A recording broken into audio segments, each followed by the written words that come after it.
Ya bismillahirrahmanirrahim. Itu udah pertanyaan itu curhat. Ya kalau orang latihan jadi tokoh ya memang bingung-bingung sedikit itu bagus lah itu. Ya bagus gak masalah kan. Sampean bingung terus kelihatan bingung ya bagus jujur. Ya kalau orang latihan jadi kiai, jadi bunyai ya memang begitu ya. Ya agak-agak bingung sedikit. Kalau sudah mapan kayak saya tidak pernah bingung, santai aja. Karena tadi sudah yakin semuanya sudah ditulis di Lauh Mahfuz. Yang jelas begini, pertanyaan itu ada dua. Zaman Nabi pun ngendikan ada dua. Ada su'alul mustafhim, orang tanya ingin paham. Ada su'alul muta'annid, tanya ingin mempersulit. Nah biasanya masyarakat juga dua tadi, ada tanya ingin tahu, ada tanya yang muta'annid. Muta'annid itu memojokkan kiai.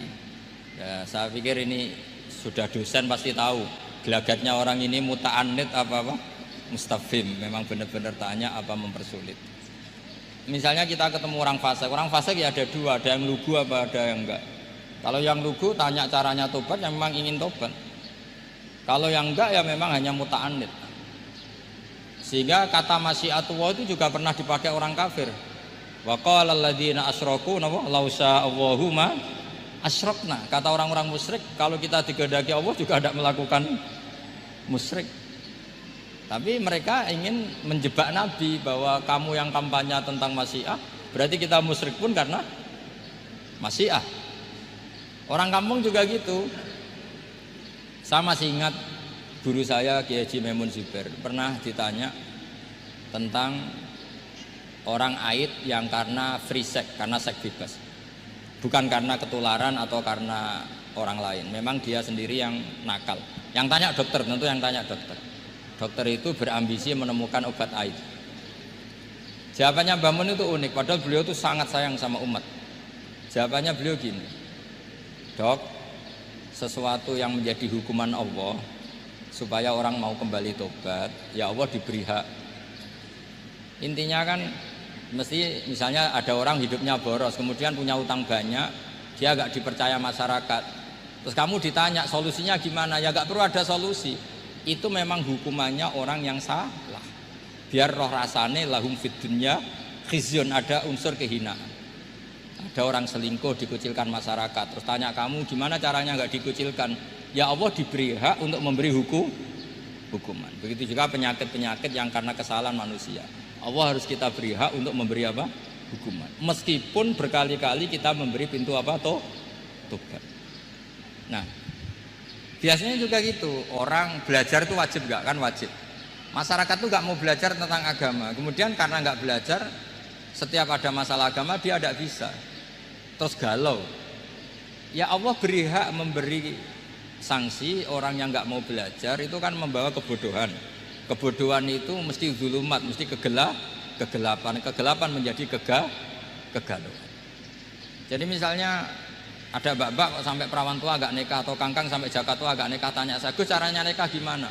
Itu keangkuhan kamu, wis ra ganteng pilih-pilih. Mesti harus gitu jawabnya. Karena memang yang menyebabkan itu adalah keangkuhan. Wis ngerti elek ora Gus, ora anak wong sugih, njuk wong ayu. Lalu gak payu rabi itu karena keangkuhan apa karena apa coba? Nah itu zaman Nabi sudah gitu ya, ada su'alu mustafimin, ada su'alu muta'annidin. Terus ada beberapa masalah yang sebetulnya itu hukuman Allah. Saya itu merasa kaya, bahkan mungkin kategorinya kaya sekali, bukan karena materi saya banyak, enggak. Saya ini pengagum hadis atau riwayat lah, kalau kamu nggak percaya itu hadis, karena muttorib. Wa'mal li akhiratika ka'annaka tamutu apa? Godan. Beramallah untuk akhiratmu seakan-akan kamu mati besok. Saya ini kan keceluk kiai gede, di 200.000 menurut saya itu banyak sekali. Wong urip nganti sesuk kaya di 200.000 ini mewah menurut saya itu. Sampean kan enggak, wis ora kiai, goblok, bayangno urip nganti 10 tahun ke depan.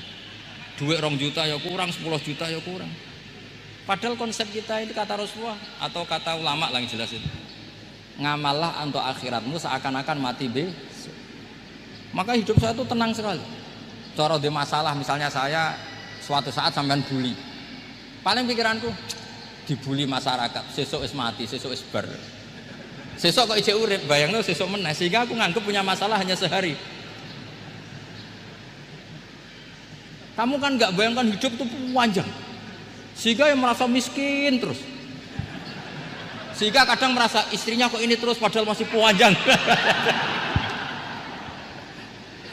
Jadi kalau kamu pakai konsep ulama tadi, wa'mal li akhiratika ka'annaka tamutu ghadan, beramalah untuk akhiratmu seakan-akan kamu itu mati besok.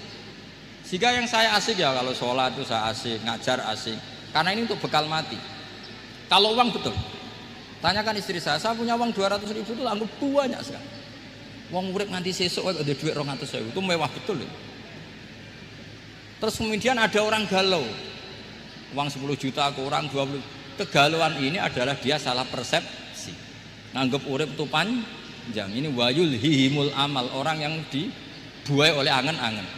Nah ini melebu alhaqumut takatsur hatta zurtumul maqabir.